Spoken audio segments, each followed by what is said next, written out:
జ్వరంతో బాధపడుతూ ఆశ్రమ పాఠశాలల విద్యార్థి మృతి చెందిన సంఘటన ములుగు జిల్లా వాజేడు మండల పరిధిలోని పేరూరు ఆశ్రమ పాఠశాలలో చోటు చేసుకుంది. పేరూరు ఆశ్రమ పాఠశాలలో 8వ తరగతి చదువుతున్న సోయం వినీత్ అనే విద్యార్థినికి మంగళవారం జ్వరం వచ్చింది. అక్కడ హెల్త్ వర్కర్ జ్వరం ట్యాబ్లెట్ ఇవ్వడంతో ఆ పూటకు జ్వరం తగ్గింది. 2 రోజులు సెలవు రావడంతో ఆ విద్యార్థిని ఇంటికి పంపించారు. ఇంకో 2 ఉపాధ్యాయులు వెళ్ళిపోతారు.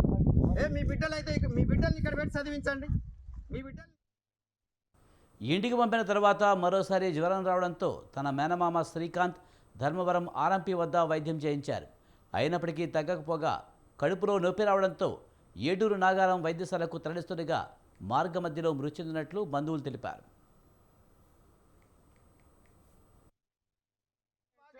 వాళ్ళ ఆరోగ్యాలన్నీ ఎవరు చూసుకోవాలి? మీరు కాదా? మీరు ఎక్కడ ఉంటారు? మృతుడి తల్లి శైలజ హైదరాబాద్లో ఓ ప్రైవేటు కంపెనీలో పనిచేస్తుంది. వార్డెన్ ఉపాధ్యాయుల నిర్లక్ష్యం వల్లనే విద్యార్థి ప్రాణాలు కోల్పోయాడని బంధువులు ఆరోపిస్తున్నారు. ఆరోగ్యం పట్ల నిర్లక్ష్యం చేయకుండా వైద్యం ముందే అందించినట్లయితే విద్యార్థి చనిపోయేవాడు కాదని ఆగ్రహం వ్యక్తం చేస్తున్నారు. ఈ సంఘటనతో పేరూరు ఆశ్రమ పాఠశాల విద్యార్థుల తల్లిదండ్రులు ఆందోళనకు గురవుతున్నారు.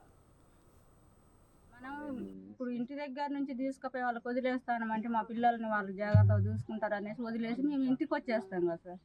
మరి ఆ తర్వాత వాళ్ళే చూసుకోవాలి. మాకు ఏదైనా వాళ్ళు చెప్తేనే మాకు తెలుస్తుంది. అట్లనే మేము ఇంకా పిల్లగాడు బాగానే ఉన్నాడు అనుకోని మేము ఇంటికాడనే ఉండేది. ఇంటికి వచ్చి జ్వరం వస్తుంది.